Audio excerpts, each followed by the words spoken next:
নমস্কার। যুক্তি তর্ক সঙ্গে অর্কই আপনাদের স্বাগত। আপনাদের সঙ্গে আমি অর্কপ্রভ সরকার। মহাসমারোহে রাজ্য জুড়ে পালিত হল 20শে জুন।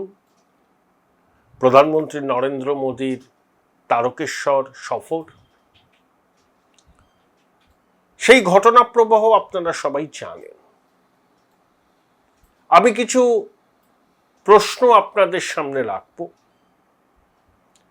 এবং 20শে জুনের ঐতিহাসিক তাৎপর্য ব্যাখ্যা করেছেন রাজ্যসভার প্রাক্তন সাংসদ সুখেন্দু শেখর রায়। সেটা আপনারা শুনবেন একটু দয়া করে, একটু দীর্ঘ টেলিফোনের সাক্ষাৎকার।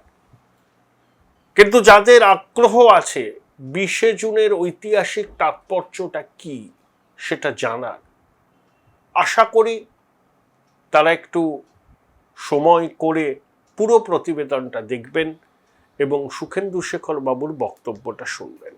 আমি কতগুলো নাম আপনাদের পরপর বলছি, বলতে পারেন পড়ে শোনাচ্ছি।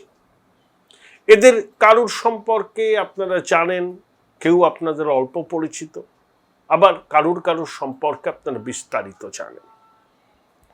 আশুতোষ লাহিড়ী, বদ্রীনারায়ণ বিড়লা, বিজয় সিং নাহার, গোপাল মুখার্জি, উদয়চাঁদ মেহতাব, রাম চ্যাটার্জি, জ্যোতির্ময়ী দেবী, শিবেন্দু শেখর রায়, আমাদের সুখেন্দু শেখর রায়ের পিতৃদেব, সাংবাদিক চপলাকান্ত ভট্টাচার্য, ডক্টর বিসি রায়, বিপিন বিহারী গাঙ্গুলি, পশ্চিমবঙ্গের প্রথম মুখ্যমন্ত্রী প্রফুল্ল চন্দ্র ঘোষ, শ্রী নলিনাক্ষ সান্যাল, এনসি চ্যাটার্জি, শ্রী যাদবেন্দ্র পাঁজা, গান্ধী ভক্ত বলে পায়ে জুতো পরতেন না কখনো, সুনীতি বাবু, সুনীতি চাটুর্যে, ডক্টর মেঘনাথ সাহা, স্যার যদুনাথ সরকার, ডক্টর রমেশচন্দ্র মজুমদার ইত্যাদি। এরা ডক্টর শ্যামাপ্রসাদ মুখোপাধ্যায়ের সঙ্গে কাঁধে কাঁধ মিলিয়ে আজকে যে পশ্চিমবঙ্গ, যে কলকাতায় আমরা আছি, সেই পশ্চিমবঙ্গর ভারত ভক্তি যাতে হয় তার জন্য নিরলস চেষ্টা করেছিলেন। তাদের অবদান যেন বাঙালি কখনো না ভোলে। দেখুন, 1905 সালের বঙ্গভঙ্গ কার্জন করতে চাইলেন, ব্যর্থ হলেন। 11 সালে সিদ্ধান্ত প্রত্যাহার, তবে কলকাতা ভারতের রাজধানী রইল না। কার্জনের প্ল্যান সেদিনকে কারা ব্যর্থ করেছিল? রাষ্ট্রগুরু সুরেন্দ্রনাথ ব্যানার্জি, রবীন্দ্রনাথ ঠাকুর, সিআর দাস। আমরা সেলিব্রেট করেছিলাম যে কার্জনের বঙ্গভঙ্গ রোধ করা গেছে, কিন্তু আমরাই পরে আবার র্যাডক্লিফ লাইনকে এন্ডোর্স করেছি। এটা কি স্ববিরোধিতা নয়?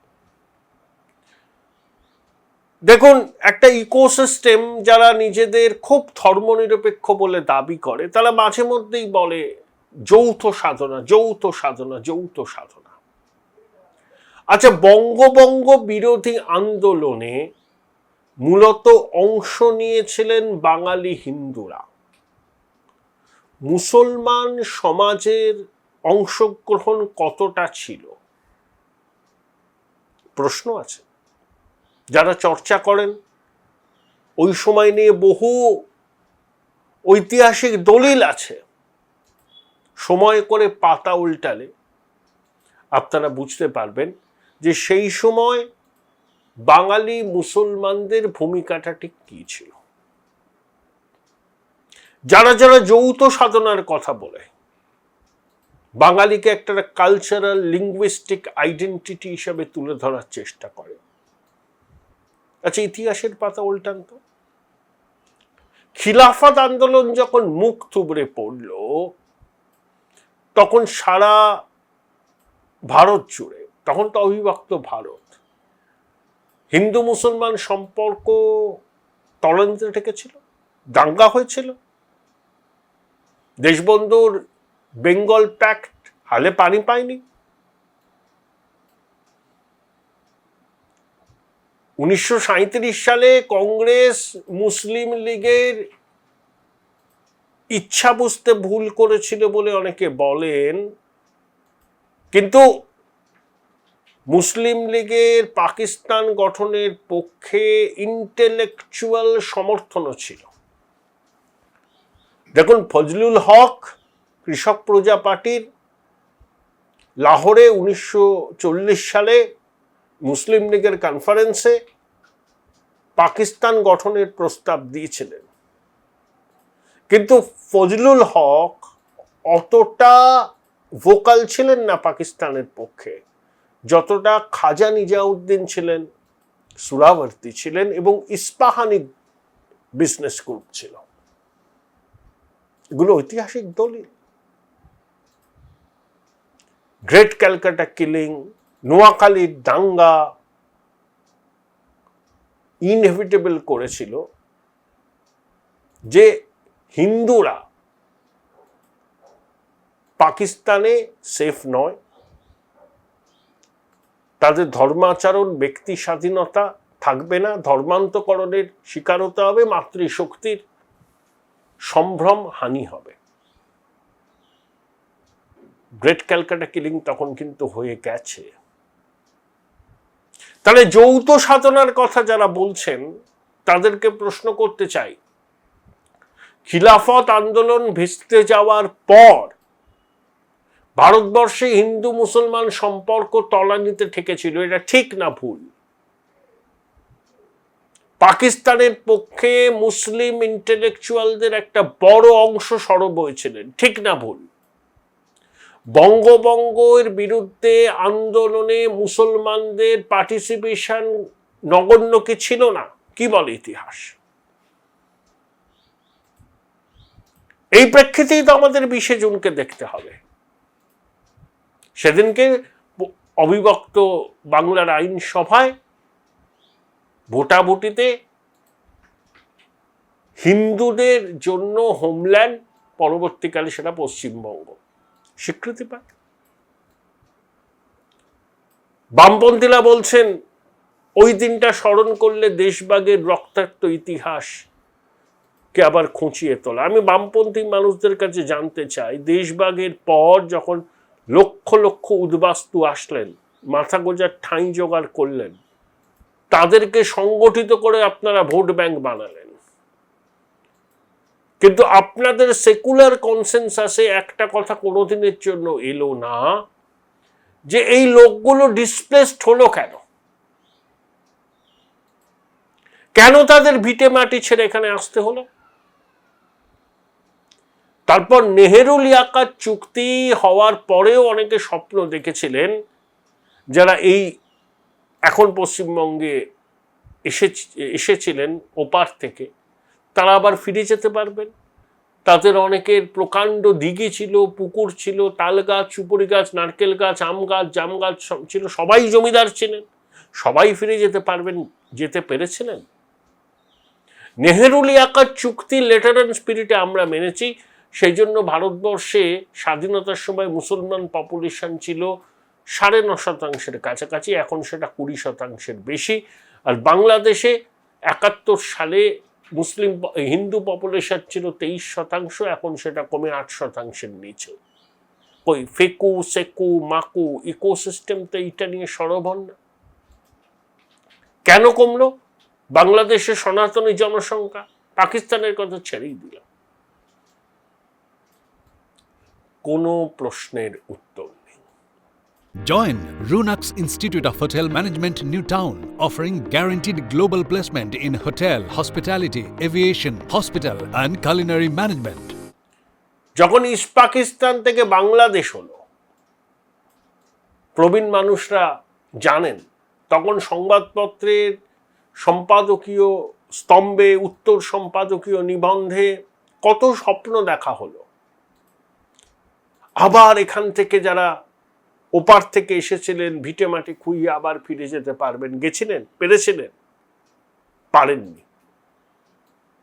এই যে কল্পনার ফানুস ওড়ানো হয়েছিল, যে স্বপ্ন দেখানো হয়েছিল যে নতুন বাংলাদেশ তৈরি হলো ইস্ট পাকিস্তান থেকে, ৭১-এর ২৫শে মার্চ অপারেশন সার্চলাইট, তারপরে ভারতীয় সেনার সাফল্য, বাংলাদেশের স্বাধীনতা, উন্মাদনা, এ রাজ্যে দেবদুলাল বন্দ্যোপাধ্যায়ের সংবাদ পাঠ, বরুণ সেনগুপ্তর অসাধারণ রিপোর্টিং, ট্যাঙ্কের উপর দাঁড়িয়ে আমার পরিবারের অনেক সদস্য মুক্তিযোদ্ধাদের সহায়তা করেছিলেন নানাভাবে, কালচারাল ফ্রন্ট থেকে শুরু করে নানাভাবে। তখন যারা স্বপ্ন দেখছিলেন যে বাংলাদেশ হয়ে গেল, এবার আমরা ভিটে মাটিতে ফিরতে পারবো, ওই গ্রামের পুষ্করণীতে আবার সাঁতার কাটবো, পেরেছিলেন? কোনো যৌথ সাধনা টাধনা নয়, ফলস ন্যারেটিভ।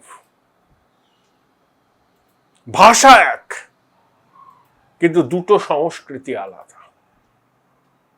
বঙ্গভঙ্গের বিরোধিতায় বাঙালি হিন্দু সামিল হয়েছিল, বাঙালি মুসলমানের সেই ভূমিকা ছিল না, মানতে হবে।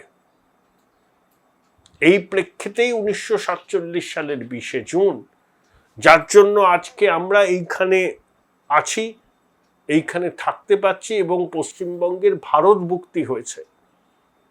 জ্যোতিবাবু রতনলাল ব্রাহ্মণও মোটামুটিতে পশ্চিমবঙ্গের ভারত মুক্তির পক্ষেই ভোট দিয়েছিলেন, যে হিন্দু অধ্যুষিত অবিভক্ত বাংলা ভারতেই থাকবে, এই মর্মে ভোট দিয়েছিলেন।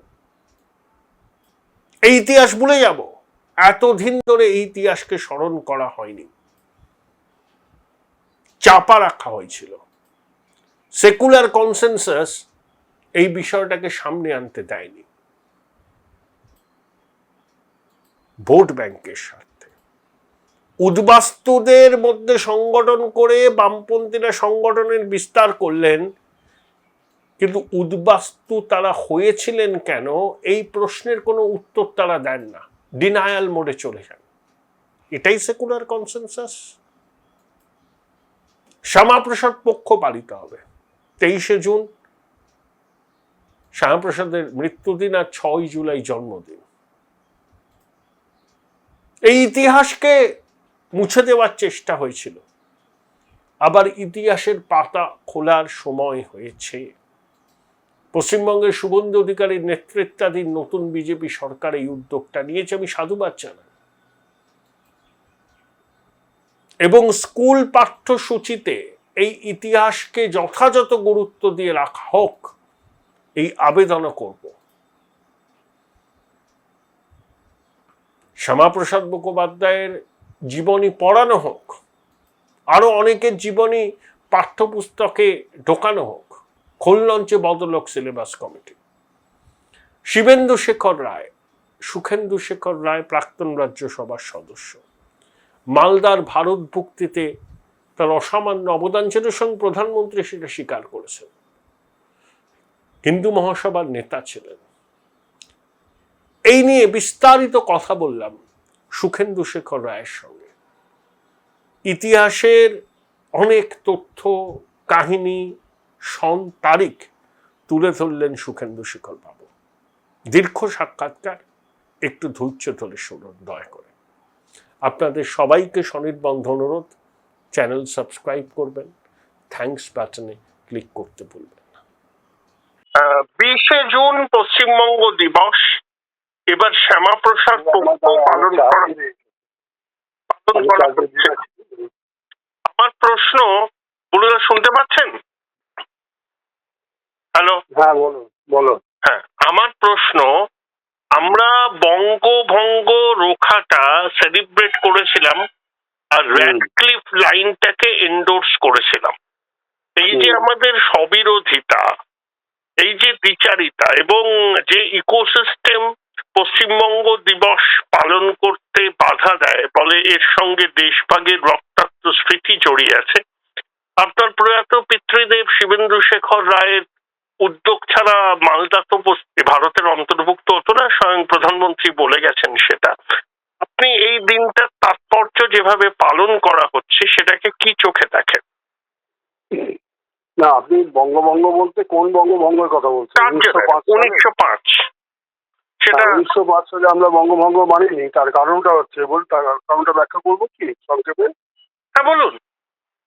হ্যাঁ, তখন বাঙালি সমাজ মূলত সংখ্যাগরিষ্ঠ যারা, তারা এই বঙ্গভঙ্গের ভীষণ ভাবে বিরোধিতা করেছিল। সবাই জানে, ইতিহাসে দেখা রয়েছে যে আসাম এবং উত্তর বাংলা এবং পূর্ব বাংলা বলতে এখন যেটা বাংলাদেশ, এই অঞ্চলকে নিয়ে একটা আলাদা রাজ্য, আর পশ্চিমবঙ্গ বলে যে ভূখণ্ড, সেই ভূখণ্ডকে বিহারের সঙ্গে মিশিয়ে দিয়ে আর একটা রাজ্য করার পরিকল্পনা হয়েছিল, সম্ভবত উড়িষ্যাও। তো তাতে কি হতো, ধর্মীয়ভাবে এবং ভাষাগতভাবে হিন্দু বাঙালিরা কিন্তু সংখ্যালঘু হয়ে পড়তো। কারণ যে দুটো রাজ্য গঠনের প্রস্তাব করা হলো, তাতে দেখা গেল যে ওই বাংলাদেশের যে এলাকা, আসাম এবং উত্তরবঙ্গের যে এলাকাগুলো মালদা পর্যন্ত, মালদা, রংপুর, বগুড়া ইত্যাদি নিয়ে, তো তাহলে ওখানে মুসলমানরাই হতেন সংখ্যাধিক্য আর হিন্দুরা হতেন মাইনরিটি। তো ধর্মীয় দিক দিয়ে ওই রাজ্যটা হয়ে যেত মুসলমানদের একদম রাজ্য। আর যেটা এখনকার পশ্চিমবঙ্গ, বিহার এবং ঝাড়খণ্ড বা উড়িষ্যা, এগুলো নিয়ে যেটা রাজ্য করার কথা হয়েছিল, তাতে ভাষাগতভাবে উড়িয়া, বিহারি এদের সংখ্যাধিক্য হয়ে যেত, বাঙালি হয়ে যেত ভাষাগতভাবে সংখ্যালঘু। মূলত এই দুটো কারণে সুরেন্দ্রনাথ ব্যানার্জির নেতৃত্বে মূলত প্রথম দিকে, এবং তার সঙ্গে যারা ছিলেন তারা সবাই মিলে এটার প্রথম করলেন। যখন কার্জন বললো partition is the settle fact, S N Banerjee তার উত্তরে বলেছেন the settle fact must be unsettle. Bengalee পত্রিকাতে উনি লিখলেন। এই শুরু হলো। রবীন্দ্রনাথ ঠাকুর পর্যন্ত রাস্তায় নেমে আন্দোলনে যোগ দিলেন। উনি রাখি উৎসব পালন করতে আহ্বান করলেন। গঙ্গার ঘাটে সূর্যোদয়ের সময় 10,000 লোককে নিয়ে উনি বাংলার মাটি, বাংলার জল গাওয়ালেন। উনি নাকোদা মসজিদ থেকে ইমামের হাতে রাখি বেঁধে দিলেন এবং টাউন হলের সভাতে উনি বক্তৃতা করলেন। রামেন্দ্র সুন্দর ত্রিবেদী বঙ্গলক্ষ্মীর ব্রত কথা লিখলেন। যেদিন যে ডেটে বঙ্গভঙ্গ কার্যকর হওয়ার দিন হিসেবে ব্রিটিশ সরকার ঠিক করেছিল, সেদিন সারা রাজ্যে করন্ধন পালিত হলো রামেন্দ্র সুন্দর ত্রিবেদী সেই আবেদনে সাড়া দিয়ে। এরকম বহু ঘটনা আছে, আমি সেই ইতিহাসে যেতে চাই না। এখন যেটা হচ্ছে যে 20শে জুন এই দিনটিকে পশ্চিমবাংলার জন্মদিন হিসেবে গ্রহণ করা যায় কি যায় না, এটা তো মূল বিষয় নাকি? হ্যাঁ, এখন দেখা যাচ্ছে যে নানা মনে নানা মত আছে এইসব নিয়ে।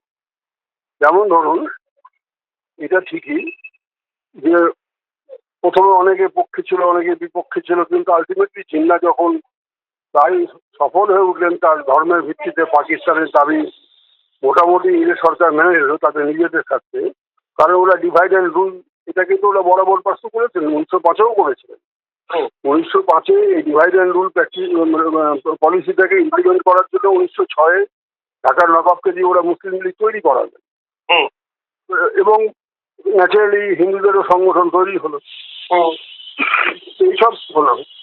এইবার মাউন্টব্যাটেন প্ল্যান যখন হলো যে ঠিক আছে পাকিস্তান হবে, তো সেখানে দেখা যাচ্ছে যে এই যে পাকিস্তানের ফর্মুলা হয়েছিল সেই সময়, সেটাতে যদি আমরা একটু মেনে নিতাম বিনা বাক্য ব্যয়ে, মানে আমরা বলতে হিন্দুরা, তাহলে সেক্ষেত্রে হিন্দুদেরকে সেকেন্ড ক্লাস সিটিজেন হিসেবে থাকতে হবে।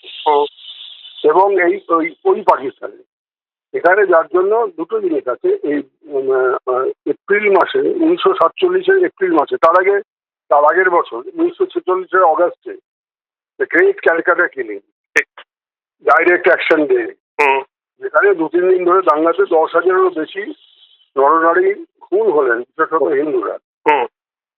এবং সরাবর্তী সরকার সেখানে নিষ্ক্রিয় ভূমিকা পালন করেছে। তো সেইখান থেকে হিন্দুদের মনে যে একটা ক্ষোভের সঞ্চার, এবং তারা বুঝতে পারলেন যদি, কারণ মুসলিম প্রধান 10 বছর ধরে তো বাংলা মুসলমানরাই শাসন করছে। 40 সাল থেকে তো 43 আগে থেকে মুসলমানরা শাসন করছে বাংলা, কারণ এটা মুসলিম মেজরিটি প্রভিন্স ছিল, যার জন্য জিন্না পুরো বাংলাটাই চিনছিল, মুসলিম লীগও পুরো বাংলাটাই চিনছিল। মানে কলকাতা, বর্ধমান, 24 পরগনা কিচ্ছু না, সবই চলে যেতে হবে পূর্ব পাকিস্তান। তখন পূর্ব পাকিস্তান কথাটা যদিও আসেনি, মানে পাকিস্তানে চলে যাবে। তো ফলে হিন্দুরা তখন সংঘবদ্ধ হলো যে দাঙ্গা, কলকাতার দাঙ্গা, ফলোড বাই নোয়াখালীর দাঙ্গা, নোয়াখালী। ঢাকার দাঙ্গা, এবং ক্রমশ এমন অত্যাচার শুরু হলো, হিন্দুদের উপর কোন রকম অত্যাচার, মেয়েদের উপর অত্যাচার ইত্যাদি। তো সুতরাং হিন্দুরা ক্রমশ সংঘবদ্ধ হচ্ছে। এই ব্যাপারে এখানে দেখা যাচ্ছে, এটা ইতিহাসের অদ্ভুত সমাবর্তন, যে হিন্দু মহাসভা এবং তার নেতৃত্বে ডক্টর শ্যামাপ্রসাদ মুখোপাধ্যায়, আর অন্যদিকে বঙ্গীয় প্রাদেশিক কংগ্রেস, যদিও সেই বঙ্গীয় প্রাদেশিক কংগ্রেস সেই সময় যাতে মানে কোনো কমিটি ছিল না যখন এই আন্দোলনটা দানা বাঁধছে। তার কারণটা হচ্ছে যে Netaji Subhas Chandra Bose all India president ছিলেন, তাকে ওকে বাধ্য করা হলো ওই ওয়ার্কিং কমিটির মেম্বাররা সভাপতি পদ থেকে পদত্যাগ করতে। সেটা বাঙালির আত্মাভিমানের লেগেছিল, ঠিক। ফলে নেতাজি এরপর তো বিদেশে তখন দেশেই আছেন। যাই হোক, এসব উনি ফরওয়ার্ড ব্লক গঠন করলেন। কংগ্রেসের মন্ত্রিসভার ভূমিকাটা কি ছিল? সেটা আগে ছিল, সেটা আগে ও ফজলুল হকের সঙ্গে, ফজলুল হক তখন বলতো প্রিমিয়ার, মানে চিফ মিনিস্টারকে প্রিমিয়ার বলতো। প্রাইম মিনিস্টার বলা হতো। হ্যাঁ, প্রাইম মিনিস্টার না, প্রিমিয়ার। হ্যাঁ, তো ফজলুল হক ছিলেন প্রজা কৃষক পার্টির নেতা। আর কিন্তু তার আগে উনি মুসলিম লীগের হয়ে লাহোর অধিবেশন, এখানে পাকিস্তান প্রস্তাব গৃহীত হয়, করাচিতে হতো, লাহোরে নয়। তো সেইখানে লাহোরে, হ্যাঁ, 1940 সেই প্রস্তাব মুভ করেন, প্রস্তাব পেশ করেন ফজলুল হক। তো ফলে একটা সেদিন থেকে উনি সাম্প্রদায়িক নেতা হিসেবে আরো বেশি করে চিহ্নিত হন। মুসলমানদের ভীষণ সমর্থন পান, কিন্তু হিন্দুদের সমর্থন হারান। কারণ একসময় ওর মন্ত্রিসভাতে কিছুকালের জন্য শ্যামাপ্রসাদ মুখোপাধ্যায় ডেপুটি প্রিমিয়ার ছিলেন 42 সাল নাগাদ। তারপর উনি ছেড়ে দেন, শ্যামাপ্রসাদ মুখার্জি পদত্যাগ করেন। তো যাই হোক, নানা কারণে আমি ওই ইতিহাসে যাচ্ছি। তো আমি যেটা আসছি মূল বিষয়টাতে, যে এই সিরিজ অফ কমিউনাল ভায়োলেন্স এবং এই যে মাসাকার শুরু হলো, যার জন্য গান্ধীজিকে বলতে ছুটে আসতে হলো এসে তোমার বেলেঘাটার হায়দারি মন্দিরে তাকে দিনের পর দিন থাকতে হলো, অবস্থান করতে হলো দাঙ্গা থামানোর জন্য। তো সেই সময় এই অবস্থাগুলো দেখে 1947 এপ্রিল মাসটা খুব উল্লেখযোগ্য। 1947, কারণ দুটো সম্মেলন হলো, একটা তারকেশ্বরে এবং একটা শ্রীরামপুর। একটা তারকেশ্বর, একটা শ্রীরামপুর। তারকেশ্বরের এটা তো হিন্দু মহাসভা করলো, হিন্দু মহাসভার। আর শ্রীরামপুরের অধিবেশনটা কংগ্রেসের লোকরাই অর্গানাইজ করেছিল, কিন্তু তারা বললাম না যে কংগ্রেস তখন নিয়মান অস্তিত্বহীনতায়, কমিটিও নেই সমস্ত পশ্চিমবঙ্গ কংগ্রেস। সেই জন্য ওরা একটা অন্য নাম দিয়ে, মানে একটা কোনো মানে বাংলা বাঁচাও কমিটি টাইপের একটা কোনো নাম দিয়ে ওরা একটা কংগ্রেসের লোকরা শ্রীরামপুরে প্রায় একই সময়ে ওরা একটা সম্মেলন করলেন।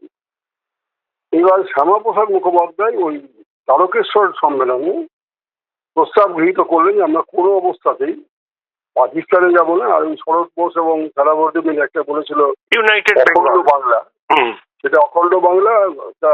সেই অখণ্ড বাংলাও হালে পানি পায়নি, প্রস্তাব কেউ গ্রহণই করেনি।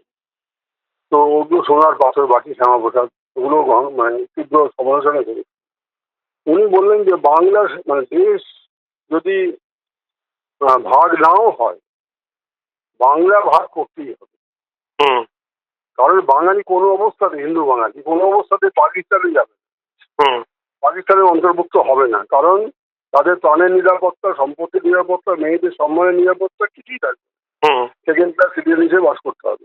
তখন বাঙালি সমাজের কাছে ডক্টর শ্যামাপ্রসাদ হিরো বাবাকে, এবং অনেকেই বলে থাকে, আসলে অনেক বইও তার উল্লেখ আছে। শ্যামাপ্রসাদ একাই ছিলেন বা তার দু একজন সহযোগী ছিলেন। কংগ্রেস অনেক মুসলিম লীগ সবচেয়ে বেশি ছিল, তারপরে কংগ্রেস, হিন্দু মহাসভা এবং ইউরোপিয়ান কিছু সদস্য, তারা বাংলার বিভাজনের পক্ষে রায় দিলেন। এবং সংখ্যাটা কি ছিল? 126 বাংলা বিভাজনের পক্ষে আর 90 জন বিধায়ক বাংলা বিভাজনের বিরুদ্ধে। ঠিক আছে, অর্থাৎ প্রস্তাবটা সেদিন পাস হয়ে গেল 20 জুন 1947, যে বাংলার বিভাজন হবে। এবং জয়া চ্যাটার্জি বেঙ্গল ডিভাইডেড বইতে ভালো করে লেখা আছে, আরো ডিটেলসে আছে। আর বেঙ্গল অ্যাসেম্বলিতেও একটা ভালো বই আছে। যাই হোক, সেটা অন্য কথা। এখন সেদিন বিভাজনের সিদ্ধান্ত হয়েছিল, পশ্চিমবঙ্গ নামকরণ কিন্তু সেদিন হয়নি। তার মানে এই নয় যে 20শে জুন পশ্চিমবঙ্গ দিবস হিসেবে পালন করার ক্ষেত্রে কোনো বাধা আছে। কারণ একটা আগে বলেনি যে পয়লা বৈশাখ, যে আগের সরকারকে বলে গেল পয়লা বৈশাখ হচ্ছে পশ্চিমবঙ্গের জন্মদিন। এত হাস্যকর, অনৈতিহাসিক এবং একেবারে বস্তাপচা যুক্তি কোনো মতেই কারো কাছে গ্রহণযোগ্য নয়, হতে পারে না। তাই না, বাঙালিদের একটা শুভ দিন, বাংলা বর্ষ শুরু হচ্ছে, সেখানে ব্যবসা বাণিজ্য হয়, হালখাতা হয়, উৎসবের দিন, এটাই। এর সঙ্গে পশ্চিমবঙ্গ রাজ্য সৃষ্টির কোনো দূরেও কোনো সম্পর্ক। সুতরাং ওটাকে তুমি ভুলে যাও, ওই কথাটাই, পয়লা বৈশাখটা ভুলে যাও। প্রশ্নটা 20 জুন নিয়ে, এখন 20 জুন নিয়ে কি প্রবলেম হচ্ছে? 20 জুন তো প্রস্তাব পাশ হলে বাংলা ভাগ হবে। তুমি বলেছো র্যাটক্লিফ কমিশন, ভাগটা কিভাবে হবে? ভাগটা কিভাবে হবে? ওদের তো দাবি ছিল যে, তখন বললো যে মুসলিম প্রধান জায়গাটা আমাদের দিতে হবে, যার জন্য পুরো বাংলাটা দাবি করলো যে বাংলা তো মুসলিম প্রধান।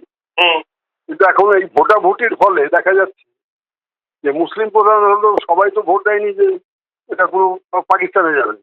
126 জন বিভাজনের পক্ষে ভোট দিয়েছে, 90 জন বিরুদ্ধে ভোট দিয়েছে। মানে শেষ প্রস্তাব, মানে যেটা গৃহীত হলো, গৃহীত বলছে। তাহলে সেখানে তো পশ্চিমবঙ্গ, উত্তরবঙ্গ, পূর্ববঙ্গ, দক্ষিণবঙ্গ বলে কিছু হয়, বাংলাটাকে ভাগ করা হবে। ফর্মুলাটা হচ্ছে যে হিন্দু প্রধান এবং মুসলিম প্রধান এলাকা, হিন্দু প্রধান এলাকা ওই পাকিস্তানের বাইরে থাকবে এবং মুসলিম প্রধান এলাকা পাকিস্তানের যাবে। এইটার বেসিসে, অর্থাৎ দ্বিজাতি তত্ত্বের ভিত্তিতে যেটা ওদের ছিল, 2 নেশন। এইবার র্যাটক্লিফ কমিশন হবে, হচ্ছে হাস্যকর, বেদনাদায়ক কমিশন। পৃথিবীর বুকে কোথাও ঘটেছে কিনা আমরা জানি না। তা যে লোকটি এসছেন ভাগ করতে, বাংলা এবং পাঞ্জাব, দুটো কমিশনের যে উনি ছিলেন হেড, হ্যাঁ, এই দুটো কমিশনের হেড ছিলেন। বাংলায় একবার বোধহয় হেড ছিলেন, কলকাতা বোধহয় জানি না, দিল্লিতে বসে উনি কাজ করতেন, আমরা শুনেছি বা পড়েছি।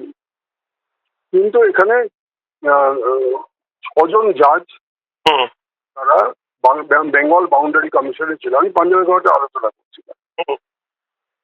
তো বেঙ্গল বাউন্ডারি কমিশন 6 জন জাজ, কংগ্রেসের পক্ষ থেকে 3 জন হিন্দু জাজ দেওয়া হলো, আর মুসলিম লীগের পক্ষ থেকে 3 জন মুসলমান জাজ। তারাই এই কমিশন চালাবে। 13 দিনে বাংলা ভাগ হয়ে গেল। ঠিক আছে, 13 দিনে একটা রাজ্যের ভবিষ্যৎ ঠিক হয়ে গেল। এবং কে করছেন? যে লোকটা ভারতবর্ষের ইতিহাস জানে না, ভূগোল জানে না, সংস্কৃতি জানে না, সমাজ ব্যবস্থা জানে না, সেই রকম একটি লোক র্যাটক্লিফ, তাকে ম্যাপ দেখিয়ে দেবেন, এখান থেকে এখানে হবে বাউন্ডারি লাইন, যেটাকে র্যাটক্লিফ লাইন বলা হয়। র্যাটক্লিফ লাইন, হ্যাঁ, সেই র্যাটক্লিফ লাইন আমলারা বসে ঠিক করলো, মাউন্ট ব্যাটেনের নির্দেশে উনি ওটাকে স্ট্যাম্প মেরে দিলেন। আমি ন্যাশনাল আর্কাইভে খুঁজেছিলাম ডিটেলস, কাগজপত্র সব কিছু পাইনি, শুধু ওই অ্যাওয়ার্ডটা আছে, র্যাটক্লিফ অ্যাওয়ার্ডটা আছে। তো ওগুলো সব ডকুমেন্টসও নিয়ে চলে গেছিল নাকি জানি না, কিন্তু ও নিজের আত্মজীবনীতে লিখেছিল যে যেদিন বাংলা এবং পাঞ্জাবের মানুষরা বুঝতে পারবে কি ভয়ঙ্কর একটা বিভাজন হলো, সেদিন ওরা আমাকে অন্তত ক্ষমা করবে না। ব্রিটিশদের তো এই জিনিসগুলো ছিল, কারণ বাঘাযতীন মারা যাওয়ার পরও চার্লস সেগার্ট বলেছিল যে এইরকম একজন বিপ্লবী বা দেশপ্রেমিক থাকলে ওই ট্রাফালগার স্কোয়ারে নেলসনের পাশে বাঘাযতীনের একটা স্ট্যাচু থাকবে। তো ব্রিটিশদের এই লিবারেলিজমটা ছিল একটু, একেবারে ছিল না, সেটা অন্য কথা। আমি মূল বিষয়ে ফিরে আসছি। এবার ধরো 20শে জুন তো হলো, এবার 3রা জুলাই 1947, তখনও কিন্তু র্যাটক্লিফ অ্যাওয়ার্ড বেরোয়নি। অন্তর্বর্তী সময়ে সরকার যেটা চলবে, সেটা কি সরকার চলবে, কারা চালাবে? তখন একটা সরকার তৈরি হলো, সেই সরকারে বলা হয় শ্যাডো মিনিস্ট্রি বা ছায়া মন্ত্রিসভা। ঠিক আছে, এটা একটা মানে টেম্পোরারি অ্যারেঞ্জমেন্ট। এটা সরকার, তখন ব্রিটিশ সরকার একটা এক্সিকিউটিভ অর্ডারের মাধ্যমে এটা করলেন। তারপর 15 আগস্ট স্বাধীন হয়ে গেল। তারপর যা ভাগাভাগি, যখন র্যাটক্লিফ অ্যাওয়ার্ড বোধহয় 17 তারিখে কিছু কিছু ক্ষেত্রে বেরিয়েছিল, আর বাকিটা 14 আগস্টে বেরিয়ে গেছিল সম্ভবত। ভাগ হলো, নানা গন্ডগোলের মধ্য দিয়ে হলো। তাতে এইসব ওই যে মুসলিম প্রধান, হিন্দু প্রধান একেবারে যে 100% ওই বেসিসে হয়েছে তা না। ওরা করলো কি, থানা এলাকা ধরে ধরে করলো। যে থানায় হিন্দু জনজাতি বেশি সেটা ভারতে থাকবে, আর যেটা মুসলিম জনজাতি বেশি তারা পাকিস্তানে যাবে, সেটা তো হয় না। তুমি ধরো নদীটাকে যদি তুমি একটা বাউন্ডারি ধরো, নদীর পার্শ্ববর্তী এলাকাগুলোতে যারা যারা হিন্দু বা মুসলমান সংখ্যাগরিষ্ঠ তারা না হয় সেইভাবে এপারে বা ওপারে চলে গেল, কিন্তু ওই নদী সংলগ্ন এলাকা থেকে যেগুলো দূরে দূরে আছে যে জনপদগুলো, সেগুলো কিভাবে এদেরকে ডিঙিয়ে আবার পাকিস্তানে চলে যাবে মুসলিম প্রধান যদি হয়? ফলে একটা মানে কি বলবো, জগা কিছু কিছু এখানে আর একজনের ভূমিকাকে অস্বীকার করা যায়। ডক্টর মুখার্জির নেতৃত্বে যেমন পলিটিক্যাল হয়, ওই যে কংগ্রেস হিন্দু মহাসভা একসঙ্গে একজোটে সারা বাংলা জুড়ে হিন্দু জাতীয়তাবাদ বা হিন্দু ঐক্যকে গড়ে তুললেন, সেটা ইমেন্সলি হেল্প করবে। এই বিষয়ে কোনো ঐতিহাসিক দ্বিমত নেই। স্যার যদুনাথ সরকার বলুন, রমেশচন্দ্র মজুমদার বলুন, সকলেই এক বাক্যে স্বীকার এবং পরবর্তীকালের ঐতিহাসিকরাও স্বীকার করেছেন যে মানে যে একটা মানে ফাদার ফিগার তখন ডক্টর শ্যামাপ্রসাদ, যিনি এই আন্দোলনটাকে স্পেয়ার হেড করেছিলেন একদম uncompromising, no under no circumstances আমরা পাকিস্তানে যাবো না, আমরা ভারতেই থাকবো এবং স্বাধীন দেশের নাগরিক হিসেবে বাঙালি এখানে থাকবে, হিন্দু বাঙালি।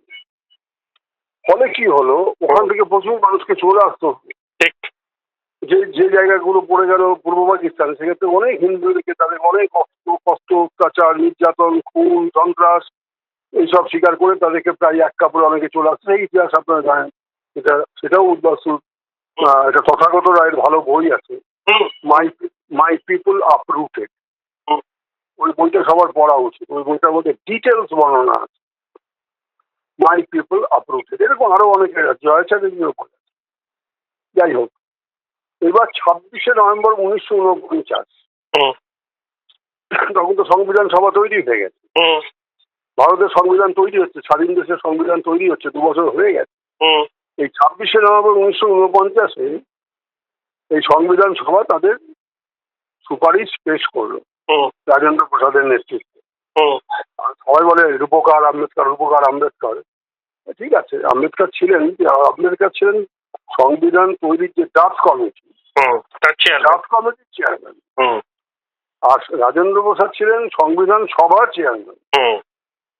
বিস্তর সেখানে যারা ওখানে গেছেন তারা নির্বাচিত হয়ে গেছে, সমস্ত জায়গা থেকে গেছেন নির্বাচিত করে।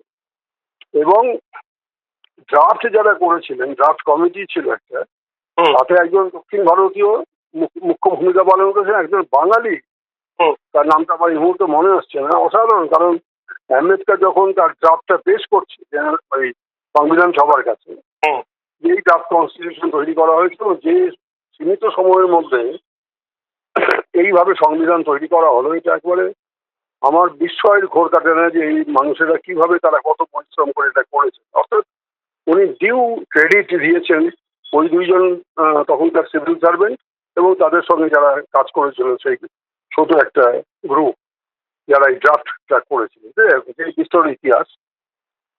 তো এবার এটা কবে পেশ করলেন, সেটা হচ্ছে 26শে নভেম্বর 1949। আর সরকারিভাবে এই সংবিধানটা কবে তৈরি মানে গৃহীত হলো, সরকারিভাবে গৃহীত হলো মানে ঘোষণা করা হলো যে এই সংবিধানটাই দেশকে চালাবে, এই সংবিধান নির্দেশিত পথে দেশ চলবে। সেটা হলো 1947 সালের 1950 সালের 26শে জানুয়ারি। যে ভারতীয় তখন ছিল ডেমোক্রেটিক রিপাবলিক, তখন সোশ্যালিস্ট আর 42 অ্যামেন্ডমেন্টে হয়েছে। 42nd thank you বলুদা। তো আমি লাস্ট লাইনটা শেষ করবো। তাহলে এই যে 5টা ডেট লাইন আমি দিলাম, 20 জুন 1947, 3রা জুলাই 1947 যেদিন ছায়া মন্ত্রিসভা তৈরি হলো, 15 আগস্ট 47 যেদিন দেশ স্বাধীন হলো এবং নতুন মন্ত্রিসভা গঠিত হচ্ছে, ইন্টারিম গভর্নমেন্ট, 26শে নভেম্বর 1949 যেদিন সংবিধান সভায় ড্রাফট পেশ করা হলো, আর 1950 সালের 26শে জানুয়ারি যেদিন সংবিধান সরকারি রূপে ঘোষিত হলো। এইটার মধ্যে কোন, এই কথাটা শেষ করছি এই কারণে যে সংবিধানের শিডিউল 1 অর্থাৎ প্রথম পরিশিষ্ট, সেই প্রথম পরিশিষ্ট বা তপশিলি বলে, বাংলা এটা বলে তপশিলি, শিডিউলের বাংলা হচ্ছে তপশিলি। সংবিধানের প্রথম তপশিলিতে যে ভারতের অঙ্গরাজ্য কোনটা কোনটা কোনটা কোনটা এটা বলে দেওয়া হলো, সেখানে পশ্চিমবঙ্গ নামটা অন্তর্ভুক্ত হলো। তো ফলে সরকারি যে তুমি হিসাব দেখো, সাংবিধানিক ভাবে তুমি যে লক্ষ্য দেখতে চাও, তাহলে এটাই হচ্ছে 1950 সালে 26শে জানুয়ারিটাই হচ্ছে পশ্চিমবঙ্গ দিবস হওয়া উচিত অনেকের মতে। কিন্তু এখানে একটা কিন্তু আছে, তুমি কোনটা এডিট করবে না করবে তুমি করে নিও, আমি যা বলছি সবটাই দেখো। তোমার বোঝার জন্য বলছি যে 1947 সালের 20শে জুন বাংলা বিভাজনের প্রস্তাব যদি গৃহীত না হতো, তাহলে তো পশ্চিমবঙ্গ বলে কোনো ভূখণ্ড রাজ্যের সৃষ্টি হতো না। ফলে ওটা সূতিকাগার, যে সূতিকাগারে ভ্রূণটা তৈরি হলো, পরে শিশু ভূমিষ্ঠ হওয়ার পর তার হাত পা ছুটছে, তারপর হামাগুড়ি নিচ্ছে, সে অন্য কথা। কিন্তু সেদিন যদি বঙ্গীয় বিধানসভায় ওই 126 এবং 90 ভোটের ব্যবধানে বঙ্গ বিভাজনের প্রস্তাব না গৃহীত হতো, তাহলে পশ্চিমবঙ্গ, পূর্ববঙ্গ, উত্তরবঙ্গ, দক্ষিণবঙ্গ কি হতো? সেই জন্য বেশিরভাগ ঐতিহাসিকের মতে, এবং এটা খুবই দুঃখপূর্ণ যে 20শে জুন 1947 এটাকে পশ্চিমবঙ্গ দিবস হিসেবে পালন করা, উৎসব করা, মর্যাদা দেওয়া, আমার মনে এটা আজকের যুগের যারা হিন্দু বাঙালি বিশেষ করে এবং অন্যান্য যারা এখানে বাস করেন, তাদের সকলকে এটা গ্রহণ করা উচিত, মেনে নেওয়া উচিত, এ নিয়ে কোনো বিতর্ক করা উচিত নয়। Thank you. হাই, আমি একটা বই পোকা। ছোটবেলা থেকেই মা বলতো পরীক্ষার আগে বইগুলো গুলে খেতে হবে। তো ব্যাপারটা আমি একটু বেশি সিরিয়াসলি নিয়ে ফেলেছিলাম। খুঁটিয়ে পড়তে গিয়ে বই খুঁটে খেয়ে ফেললাম। তাও ক্লাস 11-এর দুটো সেমিস্টারে একটাও কমন পেলাম না। কিন্তু 12-এর সেমিস্টারগুলোতে ছক্কা মেরেছি, কারণ আমি ডিসকভার করেছিলাম মৌলিক লাইব্রেরি প্রকাশিত সম্রাট সিরিজের সমস্ত এক্সক্লুসিভ সাজেশন বুক উইথ প্রচুর কমন পাওয়ার গ্যারান্টি, প্লাস টেস্টি ছিল। উচ্চ মাধ্যমিকের পর উজ্জ্বল ভবিষ্যৎ গড়তে NCHMCT পর্যটন দপ্তর, ভারত সরকারের hospitality and hotel management, Paschimbanga সরকারের মাকাউটের BBA BCA, fashion design, aviation tourism, culinary arts পড়ো SBI HM কলেজে। স্টুডেন্ট ক্রেডিট কার্ড ও ব্যাংক লোন পাবে SBI HM এ পড়লে। কোর্সের শেষে SBI HM দেশ ও বিদেশে চাকরির ব্যবস্থা করে থাকে। SBI HM হলো পশ্চিমবঙ্গের সেরা ম্যানেজমেন্ট কলেজ। SBIHM.com। বোলপুর শহরের কোলাহল থেকে মাত্র 20 মিনিট দূরেই রয়েছে সুন্দর রিসর্ট, যেখানে পেয়ে যাবে স্পেশিয়াস আর এস্থেটিক্যালি ডিজাইন রুম। তোমরা যারা গ্রুপে যাও তাদের জন্য আছে কমফোর্টেবল গ্রুপ স্টে অপশন, আর কাপলদের জন্য রয়েছে লাক্সারিয়াস সুইট রুম, তার উপর আবার ফ্ল্যাট 10% অফ। এখানে প্রকৃতির মাঝে তোমরা পেয়ে যাবে একটা সুন্দর সুইমিং পুল, ছোটদের জন্য প্লে এরিয়া আর একটা এস্থেটিক সেলফি কর্নার। প্রপার্টিটা পুরোটাই পেট ফ্রেন্ডলি, আর এখানে আছে অনেক কিউট ছোট ছোট র্যাবিটস। সকালের ব্রেকফাস্ট থেকে ডিনার পর্যন্ত পেয়ে যাবে একদম হোমলি কমফর্ট ফুড, যা এক কথায় অসাধারণ। বেঙ্গলি কুইজাইনের সাথে সাথে পেয়ে যাবে চাইনিজ আর নর্থ ইন্ডিয়ান অপশন। বিকেলে বনফায়ারের আলো, বন্ধুদের সাথে আড্ডা আর খোলা আকাশের নিচে গ্রাম বাংলার হাওয়া, পুরোটাই এক অপরূপ অনুভব। তাহলে বলো তোমরা কবে প্ল্যান করছো এই পিসফুল এসকেপটা? And don't forget to follow miss cupcake for more such travel updates.